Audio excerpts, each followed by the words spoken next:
that high point and say hello once again. 21 hours have gone, and where did they go?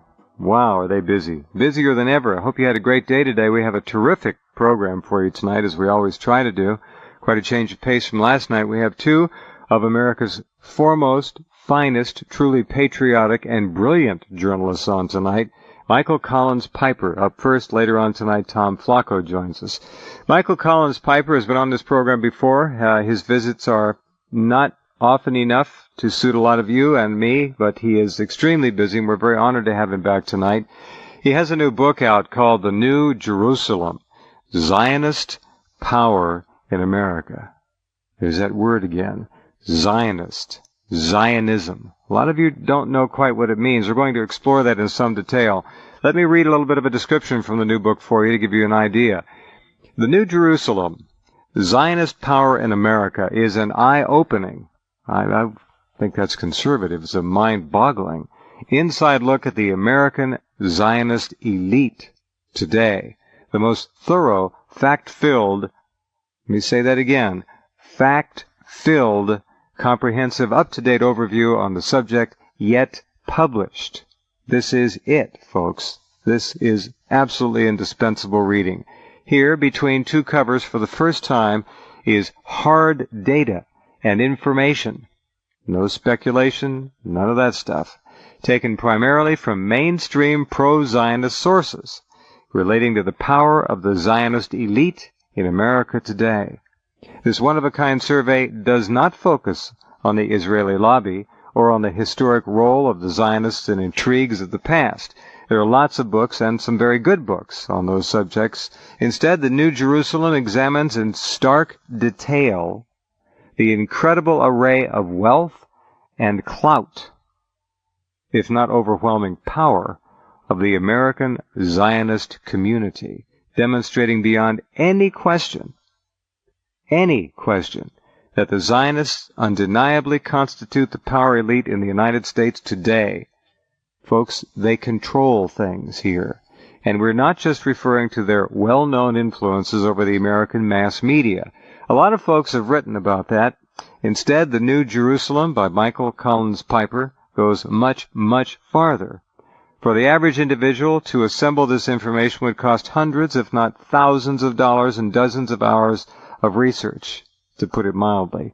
Many of the books cited are out of print and hard to find, but Michael Collins Piper's sources are all mainstream authors and sources, and all pro-Zionist.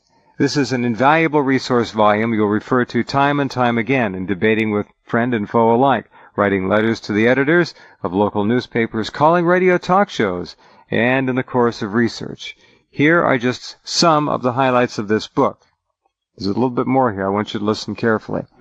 A detailed overview of some 200 major Zionist families, who they are, what they own, where and how they made their vast fortunes. Some names you'll recognize, many you won't. This is the first time ever this information is being made available to grassroots Americans. You will be stunned at the details that Michael Collins Piper has compiled. Hundreds of cold, hard facts and figures about the sources of Zionist wealth and power in America, the industries they dominate, the impact on our culture and society, their vast influence on the education system of America, the names of Zionist political action committees, how Zionist voting power is magnified, the first ever complete accounting of the Zionist names appearing in the most recent 2004 list of the famous Forbes 400 list of the billionaires and mega-millionaires in America today, available nowhere except in the pages of The New Jerusalem, and not even in Forbes itself, by the way. This is a book that's going to be around for a long, long time, and I want to welcome Michael Collins Piper back to the program. Hi, Mike. How are you? Who seems to be very entertained by my appearances on your show. She's Charlene out there in Radio Land, and I appreciate her interest in my efforts. Charlene's a real troublemaker. She is. We do thank her, and she's a very valuable contributor to the site and to the program in this case. So, the book, it's truly unprecedented. How long was it in the writing? Actually, that book has been, You know how long ago I first started thinking about writing that book? 21 years ago. Wow. I actually started the research for that book, and then, of course, I put it aside and got involved with a lot of other things, and then ended up writing my first book, Final Judgment, and then my other book, The High Priests of War. Right. And I finally took that off the shelf and put it together, and then I got some additional supplemental information. It required me to sit down and rethink the whole project. But, in all honesty, when it comes right down to it, although I put the book together and I've written a substantial portion of the book, much of the book was actually written for me, obviously, by other people, because the strength of the book, as those who have seen it will be first to say, and as I am the first to say, is the strength of the information that was provided in black and white by a wide variety of other writers, most of them Jewish. And what I simply did was take direct quotations and cite them very carefully and very correctly and very simply in a section of the book which covers about 50 or 60 pages, just facts and figures about the wealth and power of the Zionist movement in America. And, I tell you, it was kind of interesting, Jeff. You said that the key word maybe there was Zionist, but I think the key word there really is power. You bet. Because, you bet it is. Yeah, here's the problem, Jeff. No one is here to say, and I'm not here to say, that these people who are hardline Zionists have accumulated this wealth by ill means. Now, of course, many of them did. There are crooks of all races, creeds, and colors. You bet. But there's one difference here with this massive accumulation of wealth in the Zionist community, and the difference here is that they are uniquely united in a way that perhaps no other group is, and they have used this power in a fashion that is not helpful to the United States or to the world. And I'll give you the most concrete and very specific example of that. That is the railroading of the American people into the war in Iraq, a war that is not about to end, right, and which only appears to be getting worse as time goes by. Perfect example. We got a lot of static on this line. When we hit the break, we're going to see if we can get you to switch phones somehow. Okay, I do have another phone I can move to. Yeah, so it's tolerable, but there's a lot of noise. Now, years ago, when I started this program, this month, 12 years ago, I don't know how many radio talk shows there were back then who would even dare talk about Zionism, because back then, and until really relatively a few years ago, when one said Zionist, we became immediate targets for Zionists who would start screaming anti-Semitism and all the rest of it, just because most of the power Zionists happen to be Jewish. There are Christian Zionists, there are atheist Zionists, there are agnostic Zionists. Zionism comes in many different colors and stripes. But now, and I, like you and like others, paid a terrible price for trying to point out the difference here between those of the Jewish faith, who are of good heart and good mind, and those who are strict adherents to world domination, if not ultimate power trips, who are Zionists. And again, they can come in many different religious flavors. But we can do that now, and even some of the, quote, mainstream media is now talking about Zionism. They can call it neocon, politics, whatever they want, but it's Zionism. And it's been around for quite a while, but at least now it is much safer, Michael, to talk about Zionism. And I'll tell you, had I sold out earlier on, I'd have 400 or 500 stations now, but I will not compromise, nor will you, and we need to talk truth, and that's what we're here to do tonight. Jeff, I have to tell you, I think I may have told you this in an email after I was on your show the last time, but after my last appearance on your show, I got quite a few friendly emails from your listeners, and I must tell you that several of them were people who directly identified themselves as Jewish and said they agreed 100%.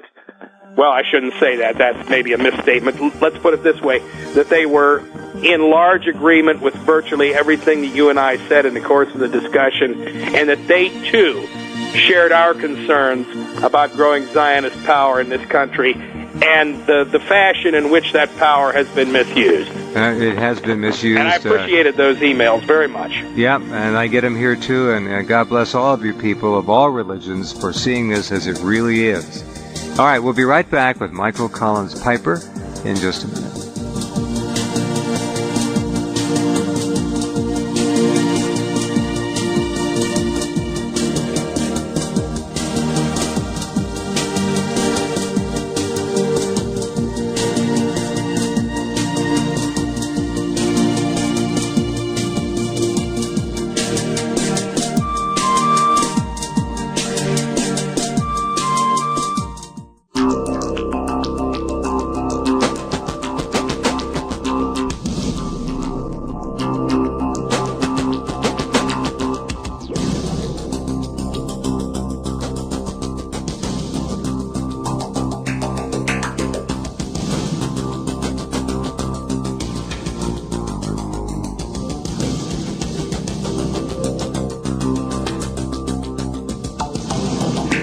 Okay, back with Michael Collins Piper. You know, you said something that is crucial to understanding how this works. Those people, Zionists, Christians, Jewish, whatever they are, religious, in their religious persuasion, are very careful about insulating themselves and their movement from interlopers and outside. They promote their own. This is, you talk about skull and bones, it's the same kind of mentality.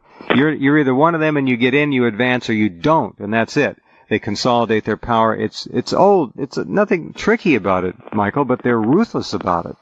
Yeah, see, I think that's the one thing that there is a distinct difference there in terms of this power movement. And you know, the amazing thing about it is that at one time in this country, and of course for those who don't know what the word Zionism means, a lot of people think it's kind of a dirty word or a derogatory word or something like that. No, what Zionism is basically Jewish nationalism. That is, the support for a Jewish state. And of course, in 1948, there became a Jewish state known as Israel. And it was really only in the 1960s that what we call the Jewish lobby in America, or the Zionist lobby here in Washington, really started to escalate its power and influence. Although Jewish people had always been very influential in the United States and very wealthy, they were primarily Americans, and their focus was on America here at home. Really an important concept. You're absolutely right. The word assimilation works for me. They were Americans, and you talk to the Jews Against Zionism organization as a case in point. They'll tell you every country Jews live in should be their home, their country. This whole idea of the state of Israel, the Zionist state of Israel for Jews against Zionism, is anathema. I mean, you cannot look at this current Iraq war without facing the reality of Zionist power in America. There's a lot of people who make the argument that, the Iraq war was about oil. Well, perhaps it was, but the real underlying factor, as Senator Ernest Stallings said prior to his retirement from the U.S. Senate, he said this whole war was about President Bush's policy of securing Israel. And President Bush, really, let's face it, folks, President Bush and all the other politicians that are so enthusiastic about Israel's interests are really not that enthusiastic about Israel's interests because they believe that God gave the land to Israel. They're enthusiastic about Israel because there's an immense amount of wealth and power in the hands of the Zionist community in America, and they can make or break American politicians. And they also have... And they do. And they do. And they also have the other effect of that is that they can dictate U.S. involvement in a war such as this. And this is why we are in the war today. And until there are some serious reconsiderations by the American people about whether or not we're going to continue to commit ourselves to these wars that Israel wants. They want a war against Syria, there's no question about that. Or they want to bring down the Syrian government. If it takes war to do it, they will.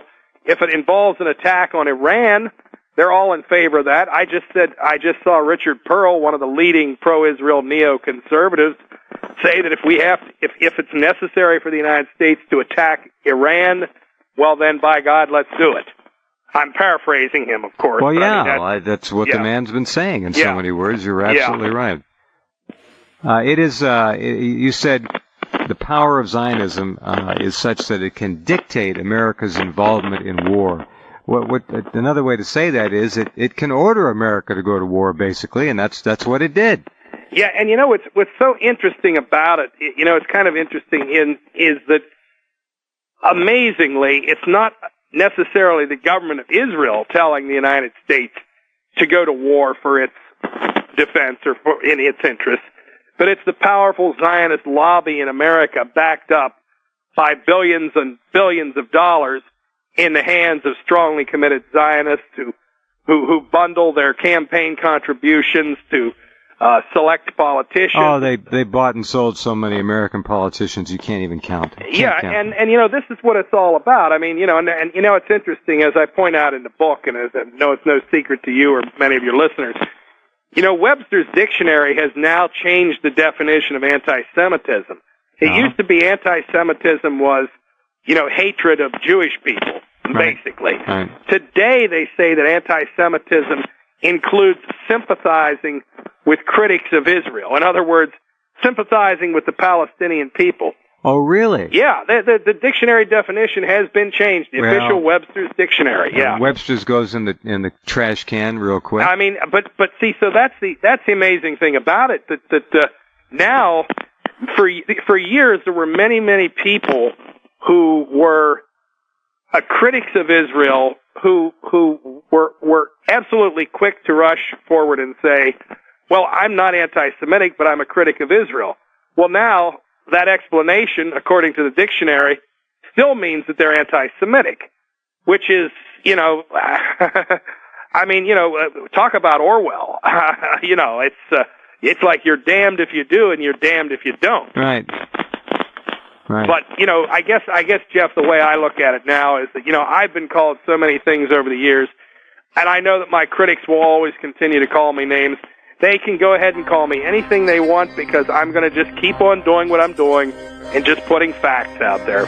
Well, as long as you stick to that, obviously there's nothing much they can do except call you names. Mm-hmm. And when they start trying to engage in character assassination, libel, and slander, then you know, folks, that someone is telling the truth. And in this case, the facts are the facts. And somebody else said that once a long time ago, right? Back in just a minute with Michael Collins Piper.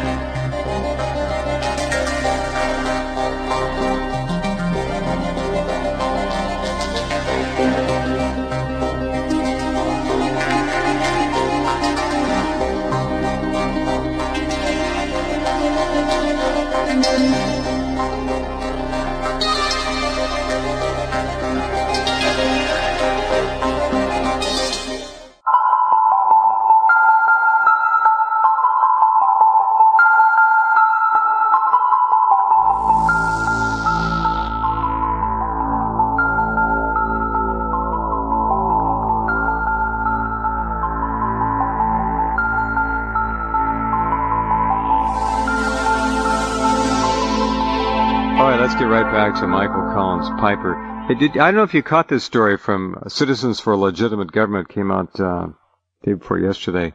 This is a real important indicator as to where this is going.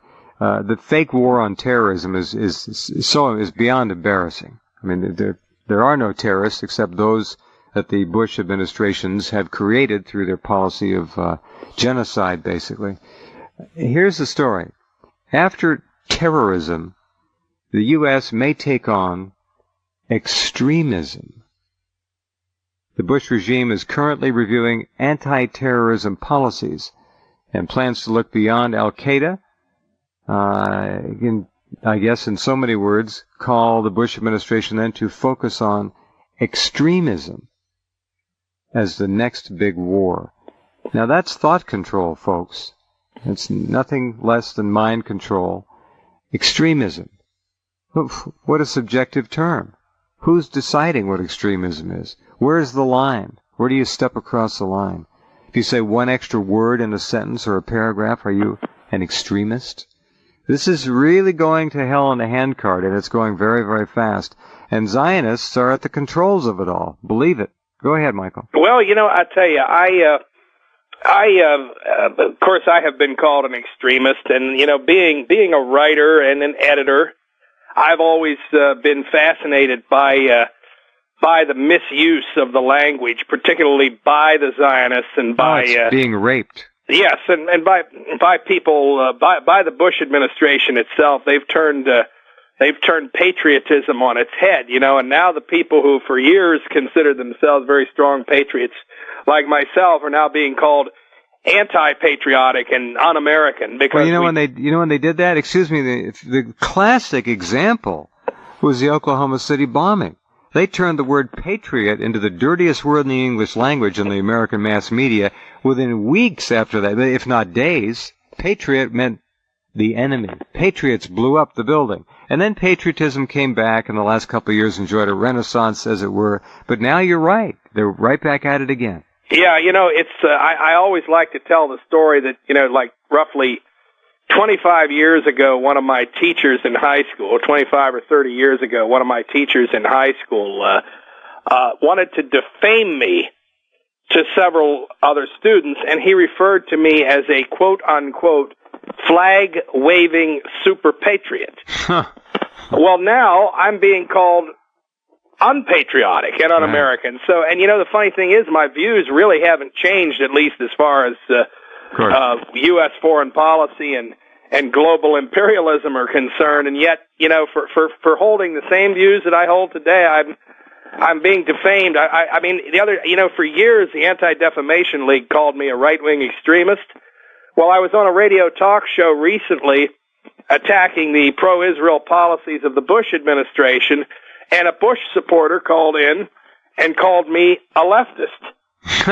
So I'm being called both. On the one hand, they're calling me a rightist, and on the other hand, they're calling me a leftist. And you know what I say to that? It just proves that I'm probably about as mainstream an American as you can get. It's very, very true. The use and abuse and misuse of language has become a key, essential component in the war to control an ever dumber America and its intellect. They have corrupted so many words now and twisted them around. It's the old saying, black is white, up is down, war is peace. Same thing, it's all true. And they say these things in broad daylight in the mainstream talking head press over and over again, and after a while, it starts to stick with people. Not everyone, but a lot of people. Oh, that's why American Free Press says the media is the enemy. It is. Thank God, though, there is independent media out there, like your radio show and newspapers like American Free Press, but this big broadcast media here in the United States, these tightly controlled major networks, they are the real poison today, because they are the ones who really help not just shape, but they really control the parameters. They're the implementers. They're the implementers, and they're the cops, and they do it. Exactly. And it's so interesting to me, the impact that Fox News and the machinations of Rupert Murdoch and his media empire have played in helping tout the Bush administration and its imperial policies, its support for Israel. It's this campaign for endless war against quote-unquote terrorism, and now evidently quote-unquote extremism. Right. In many respects, Jeff, I consider Fox News even more dangerous than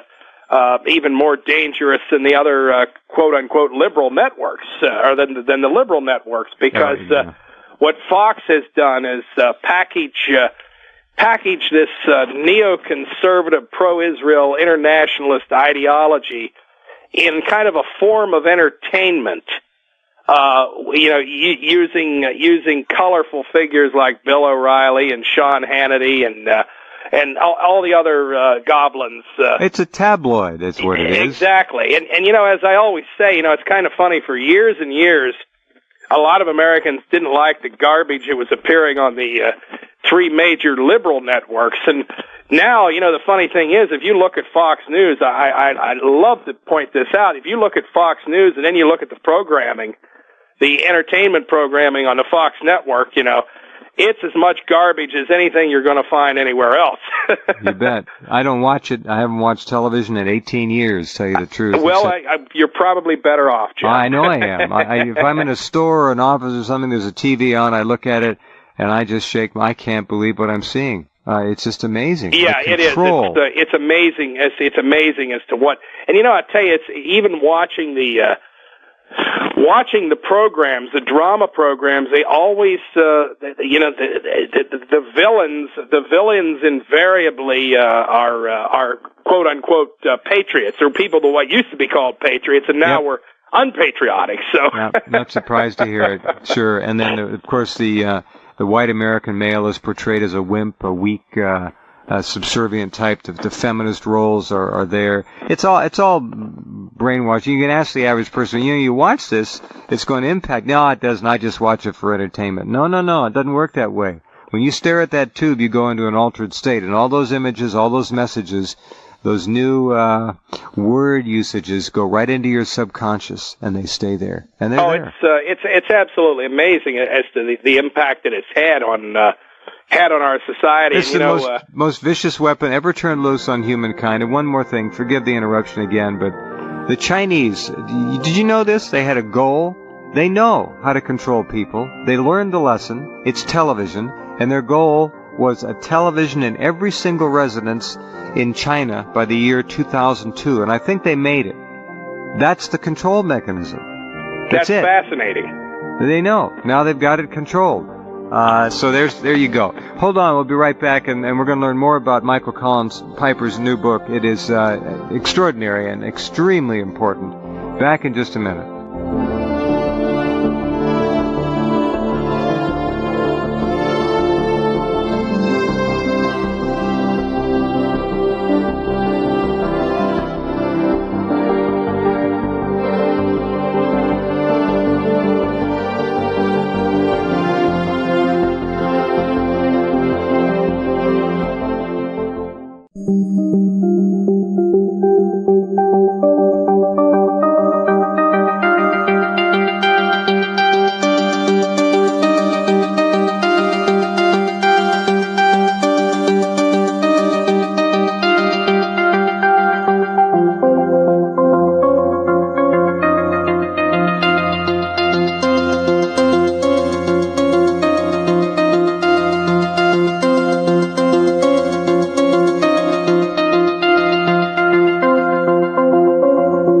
Okay, and welcome back. The new book is out, and it is available right now. Michael, tell us how to get the book, please. Okay, well, the best thing for people to do if they're on the net is go to AmericanFreePress.net, AmericanFreePress.net, just like it sounds, and they can order the book. I think it's $19.95, or there's a toll-free number they can call during regular business hours, 8 a.m. to 8 p.m. Eastern Time. That number is 888-699-NEWS, 888-699-NEWS. And I hope people will not only buy the book. I love to be able to say this. I don't make a single penny off the sale of the book. So that's great, because I can just really come on here and proudly promote my work and not feel like I'm a mercenary doing it. But I hope people, if they're not already subscribers to American Free Press, will maybe enter a subscription to AFP, because it's a good weekly newspaper. They can get that for $17.76, just like it sounds, $17.76. And American Free Press brings a lot of news and information that you're not going to get anywhere else, and we put a lot of time and effort into trying to get out a good newspaper each week, and I think we do a pretty good job. You do a great job. Are you growing circulation-wise? The circulation, we had slipped for a while there. We were losing a lot of people because they didn't like us criticizing President Bush over the war, but amazingly, or I shouldn't say amazingly, but as a consequence of all the people we lost, we picked up a lot of other people who came to us precisely because they saw us on the web and saw some of our work and realized that we are doing a job and saying things that need to be said. So for every person we've lost, we picked up a few. And, it's a tough business out there for everybody these days. Yeah, particularly in the publishing business with newspapers. So we're really lucky to stay on there because I know you have a good solid core of listeners, and we have a good solid core of readers too who stick by us through thick and thin. Well, what really amazes me is to think how anyone with a competent, functioning intellectual process can look at what's gone on geopolitically with the Bush administration and continue to support this. It's not a war. It's a rape, a disgusting nuclear decimation of a people and a culture is what it is. Jeff, let me tell you something. I have a very good friend who I always call up as an example of just the kind of people who shouldn't be supporting George W. Bush in the war, but who are. This guy is one of the smartest people I know. He's a very successful lawyer, very nationally prominent, actually, in his particular field, and a longtime friend of mine. And he told me back at the beginning of the war, he said he really didn't like the idea of the war, but we have to support the president, and we have to support the troops once they're in the war. Oh, my country, right or wrong? Yeah, and I said to him, and he said, if you don't like the president, you vote him out and put someone in who will stop the war. And I said to him, well, if you can't discuss what lies that the president has told to get these soldiers into the war in the first place, without being called unpatriotic, right, then you can't have any political debate. Nope. And there's no way that you can replace the president if you can't tell what a liar he is. And I'm sorry to say, our president is a liar. It's that simple, and it's not unpatriotic to say that. But unfortunately, my friend, who's really just one of the finest people I know, any of your listeners would be proud to have him as a friend, comes from a wonderful family. He's raised a wonderful family of his own, and I keep telling him, look, your kids are going to be next. They're going to be drafted, and I'm very, very fearful.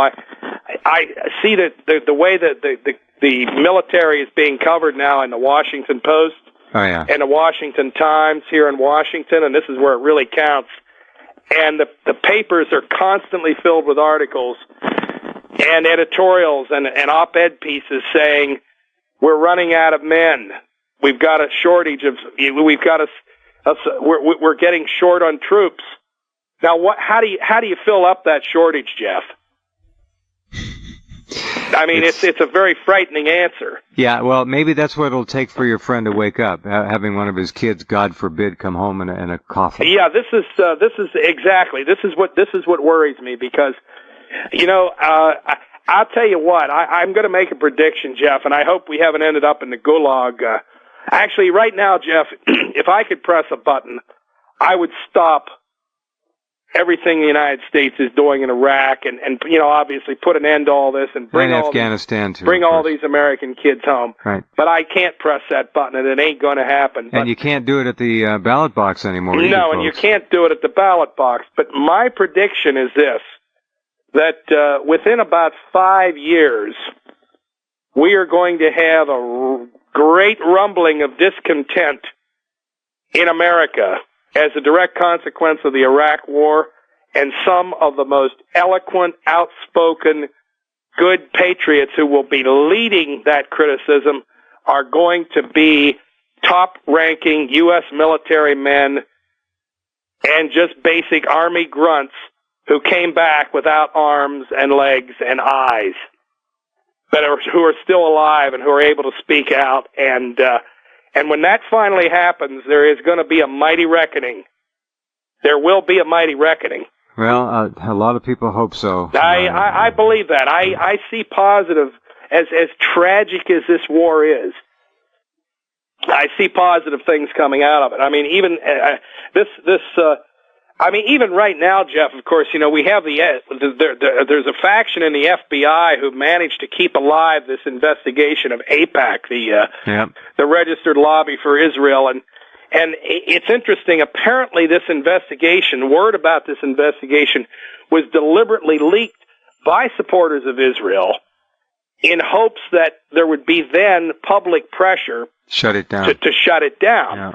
But it's one of those situations that is kind of out of control. But what's very, very interesting is that in the Forward newspaper out of New York, which is a very influential Jewish community newspaper, they quoted Mr. Jacobs of the American Jewish Committee in Washington as saying that he believes that what's happening is that there are very, very powerful, high-level people in the FBI and the CIA and others in the national security establishment and the military who are getting fed up with the power of the Zionist lobby and its misuse of power, and that this investigation of AIPAC is kind of like they're fighting back, and they're grasping at straws, trying to find some way. Well, I hope that's right, and I don't have to tell you, and many of our listeners know that for the last 10, maybe even 15 years, there was an ever-increasing incremental purge of the military in this country, of true patriot servicemen, career officers, you name it. They got rid of them. Yeah, the Bush administration in particular was pretty bad in doing that, and they made no bones about it. I recall, and like I say, this is not. We're not talking something that's top secret. I had some friends say to me the other day, I was talking about some different things that are a little bit of controversy, and they said, well, why is it that you know these things and we don't?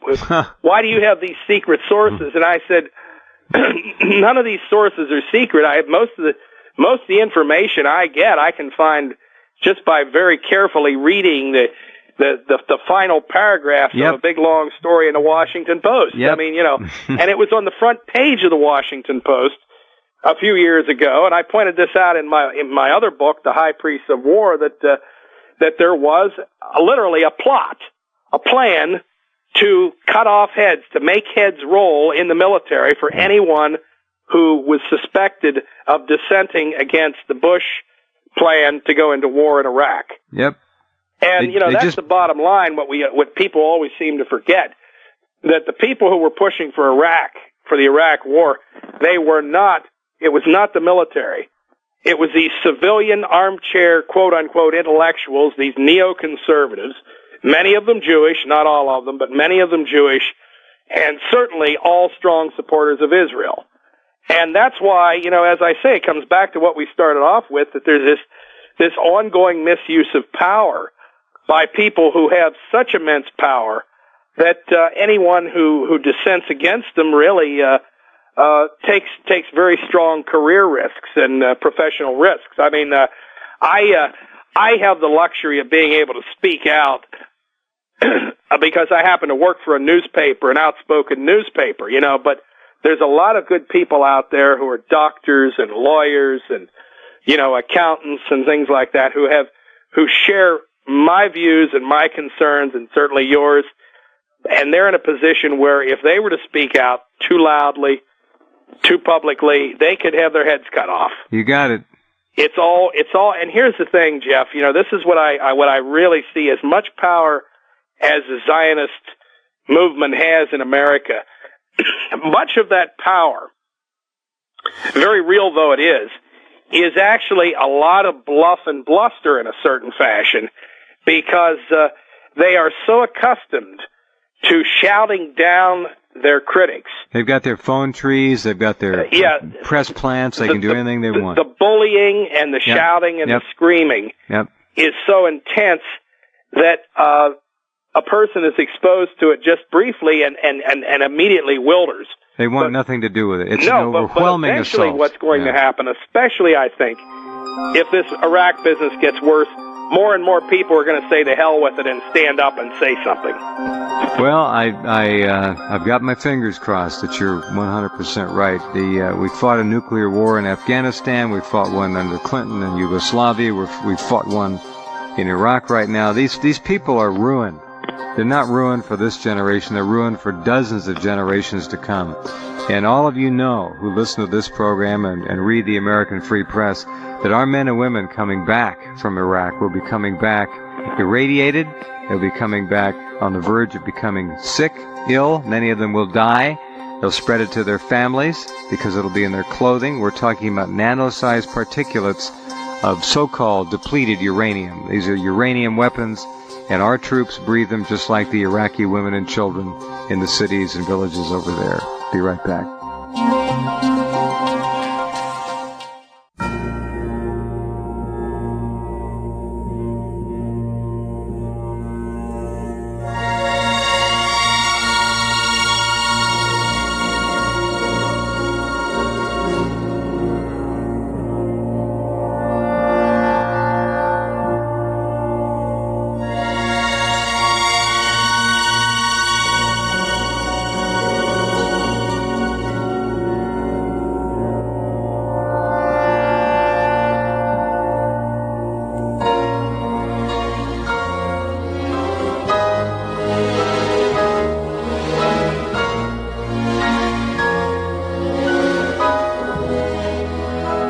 Okay, welcome back.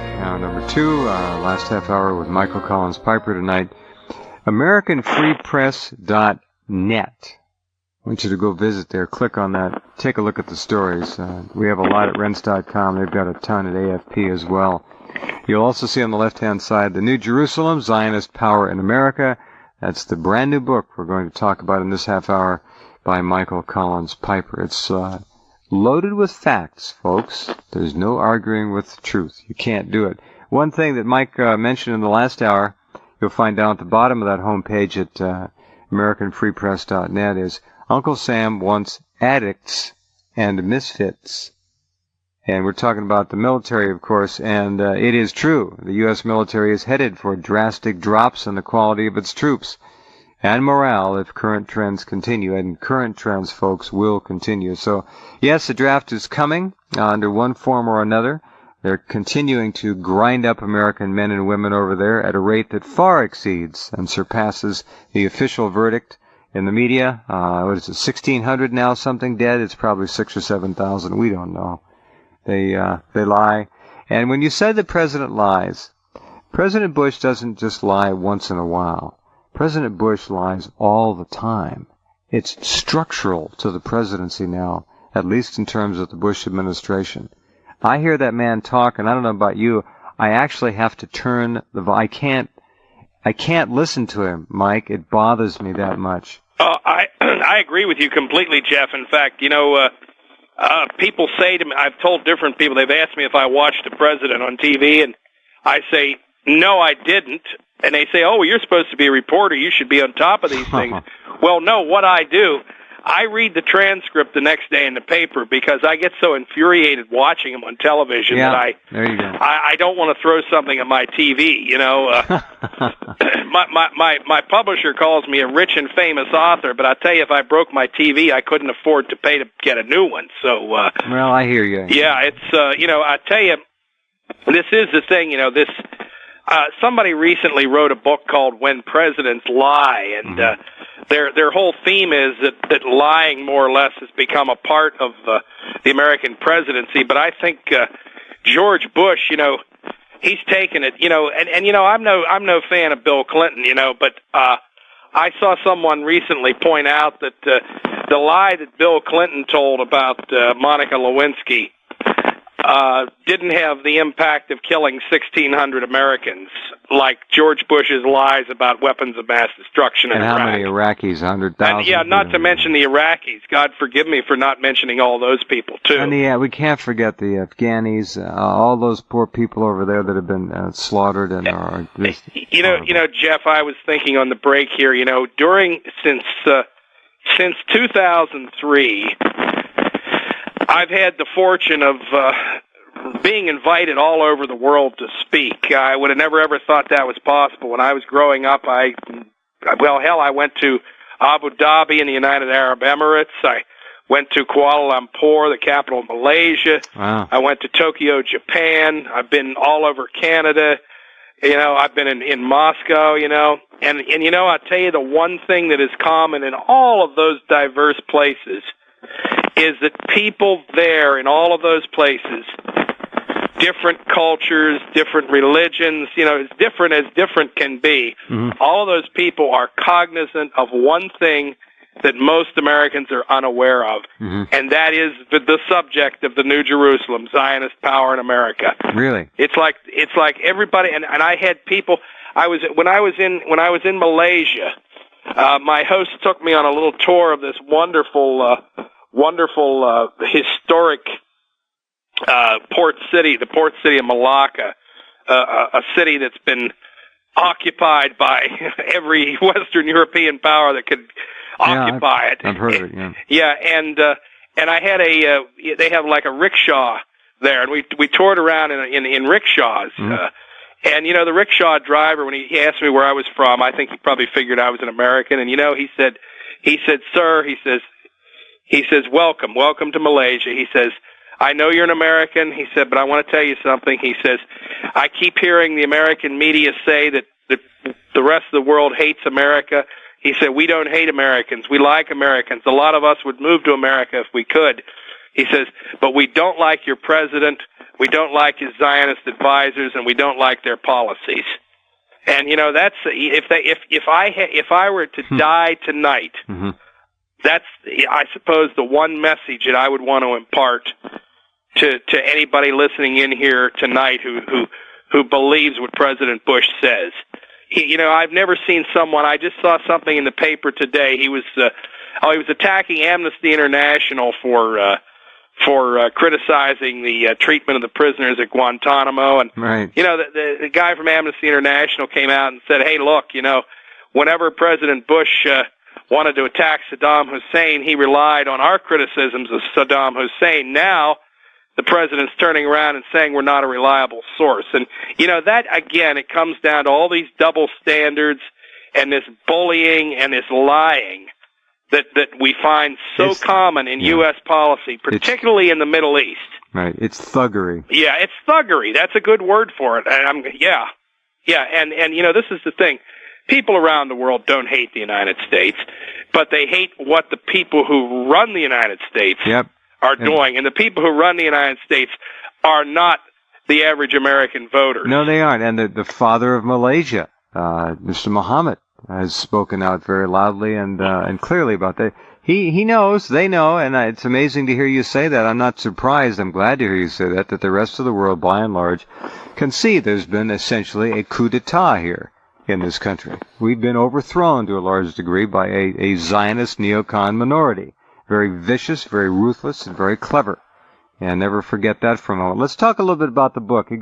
It's loaded with facts and data. Just put some data out there for us. Put some of the facts on the table. Boy, oh boy, that's hard to do. I know it is. It's and as I say, all the information that I have, is cited from largely Jewish writers, essentially bragging. I have to say that's really what it is. No, there's a lot of arrogance there, and they do trip themselves up.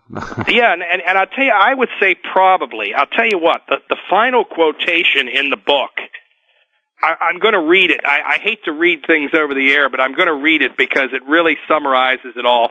And this is Professor Norman Cantor, who is Jewish. In his book, The Sacred Chain, he writes this: "In the 4 decades after 1940, Jews came home in American society to suburban comfort, to penetration of academia and the privileged bastions of the learned professions, to corporate business, to politics and government and controlling levels of the media. Jews were overrepresented in the learned professions by a factor of 5 or 6. In 1994, Jews were only 3% of the American population, but their impact was equivalent to an ethnic group comprising 20% of the population. Yeah, sure. Nothing in Jewish history equaled this degree of Jewish accession to power, wealth, and prominence. Not in Muslim Spain, not in early 20th century Germany, not in Israel itself, because there were no comparable levels of wealth and power on a world-class scale in that small country to attain."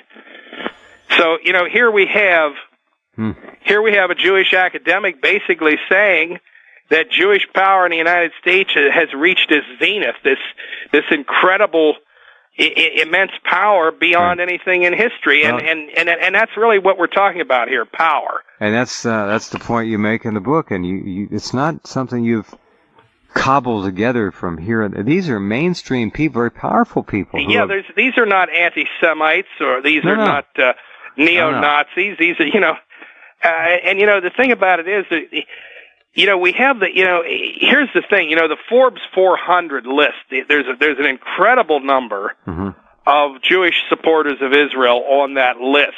Yes, by the way, it's not 3%, it's less now. It's supposedly like 2.5% of the population. Factor in 25 million illegal aliens. Yeah, exactly. Oh, that's another factor, too. Yeah, that's true enough.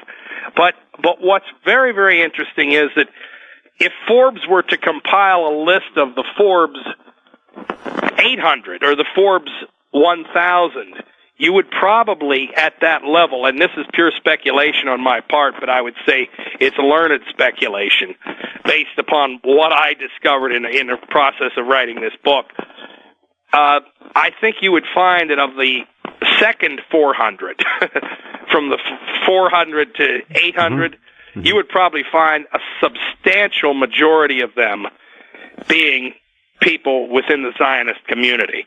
And in fact, it's interesting. I was talking to a friend of mine who's a retired college professor in international relations, and he had just finished reading my book, and he said, he said, I always knew this or suspected it, but your book has only confirmed it to me in a way that I never realized how immense this power is.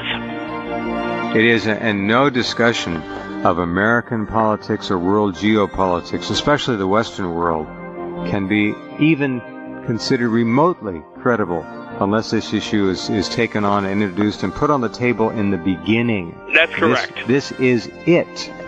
This is it right now. Okay, back in just a minute, our final section coming up with Michael Collins Piper.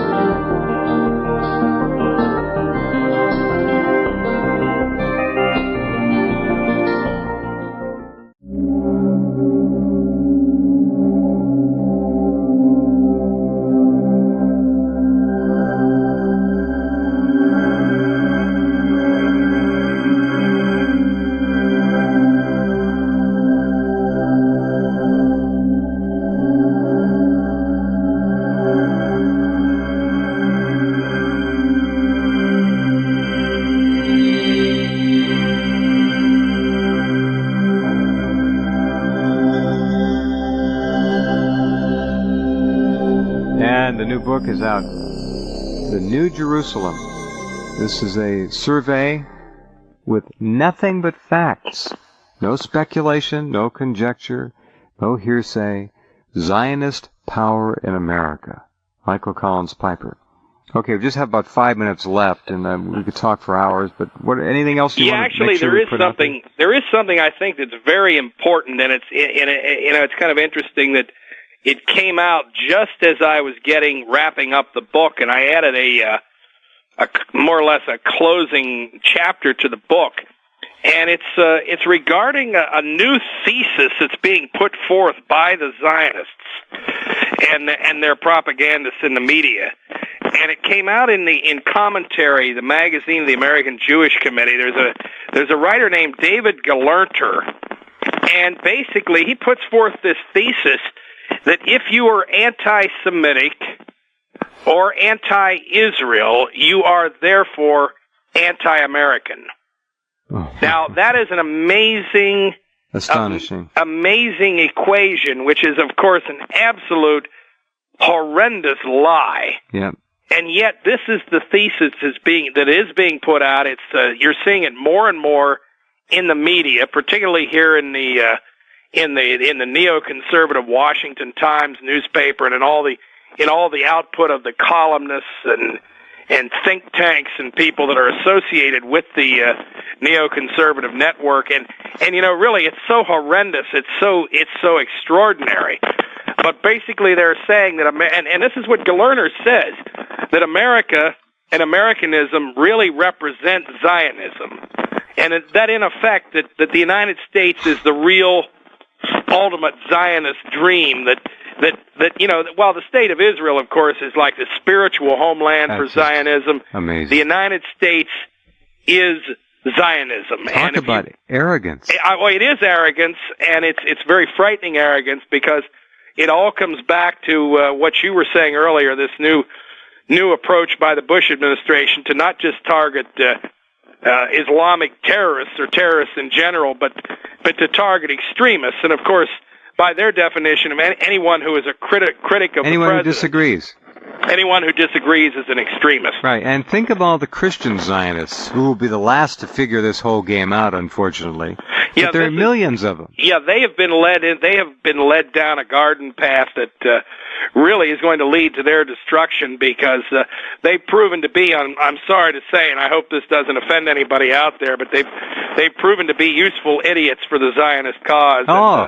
Perfect shock troops. Yeah, we're talking the Zionist Judas goat has led these Christian lambs to the slaughter, and it's getting worse by the day. But as I say, in the book I put it this way: I say the wave of the future is rolling toward American shores, and it's going to come down with a thundering clap, and there will be a reckoning. It's a very frightening situation, and that's why it's so important that so many people understand what is happening and why it's happening, and not be afraid to confront the facts, because the facts are right there. You've done it beautifully. Another thing we need to talk about just for a moment here is that when power becomes so absolute that literally less than, and not all American Jews are Zionists. Exactly. So let's say a fraction of 1% of the population of this country, a fraction of 1%. Exactly. Mm-hmm. Talks about how America is the true Israel on the planet. This is their home. They have co-opted and taken America, less than 1% of an activist element of our population. Come on, gang. Look, this is incredible. This country belongs to all of us. And, I'll tell you, when I was in Malaysia, the very day I arrived there, the Prime Minister, not Dr. Muhammad, but Mr. Abdullah, who's the new Prime Minister, the headline on the national paper was "Think Nationalist," says Abdullah.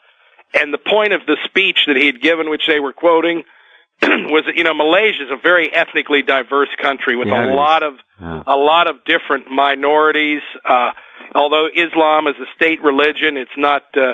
Every religion flourishes very freely there, and there's a multiplicity of ethnicities, even within the Chinese community itself. For example, which is very strong there. But different groups of Chinese and so on. But in any case, his point was this: that no one minority should have any influence greater than any other, that no single group should have the power to dictate the course of the nation's affairs. And that here the we are. nation has to move forward united as a nation, not dictated by one small group. And here we are, literally a fraction of 1% of the population is.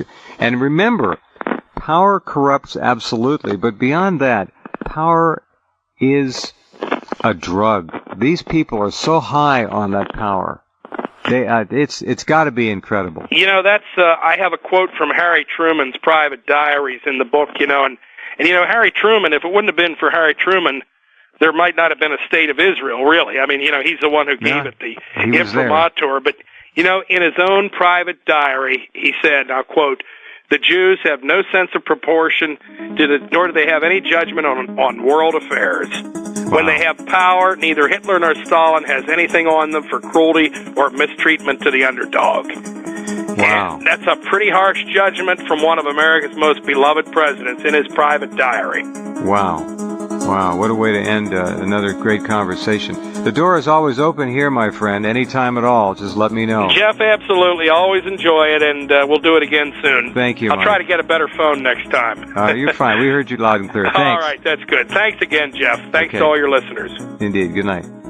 Michael Collins Piper, his new book, The New Jerusalem, Zionist Power in America. You can't understand what's going on, folks, unless you read this book. You just can't. All right, we'll be back with more in a few minutes.